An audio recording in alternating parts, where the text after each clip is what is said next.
Hello, everyone. Welcome to the Newsbrowse News broadcast.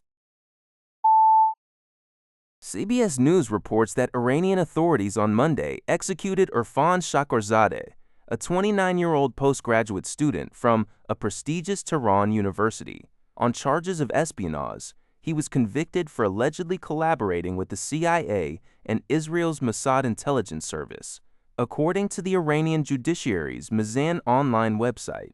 However, Norway-based human rights groups, Iran Human Rights and Henga, stated that Shakhrizadeh rejected the charges as fabricated in a message written before his execution. They allege he was held in solitary confinement, subjected to torture, and forced to give false confessions. Shakhrizadeh, an aerospace engineering master's student, was arrested in February 2025 and executed at Gezel-Hesser prison. This execution marks the fifth person hanged on espionage charges since a war began in late February. Rights groups consistently accuse Iran of using capital punishment as a tool to instill fear during periods of international and domestic tension. NBC News reports that the Pentagon announced on Friday it has reached agreements with 7 leading artificial intelligence companies to deploy their advanced capabilities on the Department of Defense's classified networks.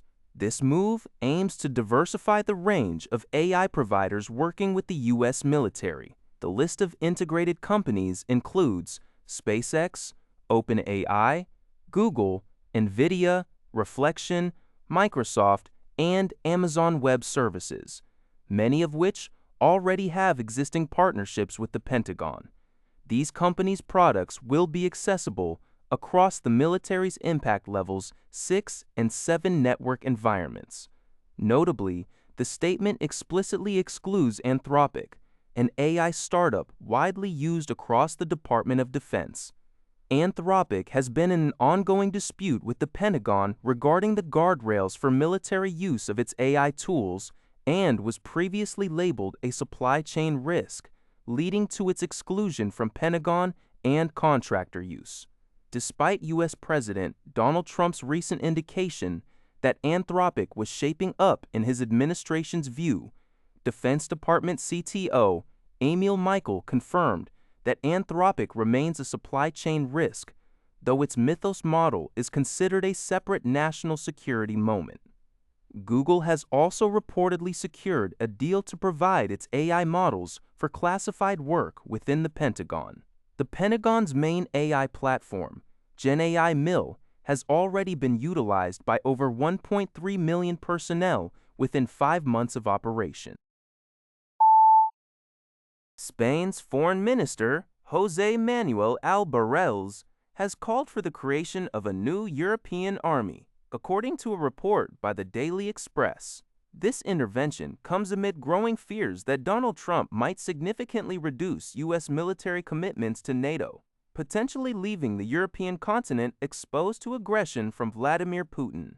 Albarrez emphasized that the European Union must become free of dependence on America and develop its own robust deterrent force capable of confronting Russia without U.S. backing. He told Politico, "We cannot be waking up every morning wondering what the U.S. will do next. Our citizens deserve better." Trump has previously criticized NATO allies for insufficient defense spending, demanding members commit 5% of their GDP to armed forces, a demand Spain has reportedly refused. The U.S. president has also reportedly threatened punitive tariffs against Spain and hinted at withdrawing American troops. Albarrez argued that Europe needs to recreate NATO's Article 5 Mutual Defense Pact within the EU to ensure its security. While discussions around strategic autonomy are increasing in Brussels, many governments remain skeptical about replacing existing NATO structures with an EU army, citing a lack of military capabilities and political unity. Al Jazeera reports that the European Council has agreed to restore full trade ties with Syria, ending a partial suspension of a cooperation agreement that had been in place for over a decade. This decision, announced on May 11, 2026, is seen as a clear political signal of the EU's commitment to re-engage with Syria and support its economic recovery. Following the removal of Syrian strongman Bashar al-Assad in December 2024, EU foreign ministers also held high-level political dialogue with top Syrian diplomat Assad al-Shaibani. The original cooperation deal, which eliminated duties on most industrial products from Syria, was partially suspended in 2011 when al-Assad's regime suppressed anti-government protests. Trade between the EU and Syria significantly declined during the conflict, with imports dropping from over 7 billion euros in 2010 to 103 million euros by 2023. The article also touches upon the sensitive issue of Syrian refugee returns, mentioning German Chancellor Friedrich Merz's comments on the matter.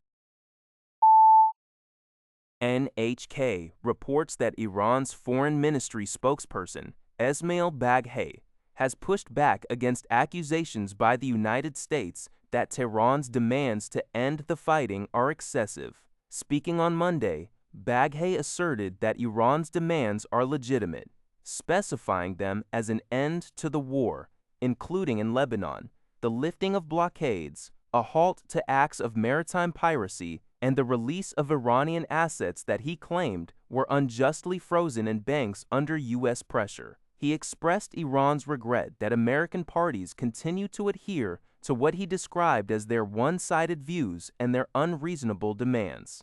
Baghaei also stated that Iran is prepared to fight whenever necessary and use the weapon of diplomacy whenever we deem it appropriate to realize the interests of the Iranian nation. Regarding the nuclear issue, he indicated that discussions on Iran's materials, enrichment, and future options are matters that will be addressed when the time comes. That's all for this video. Thank you for watching. See you in the next video.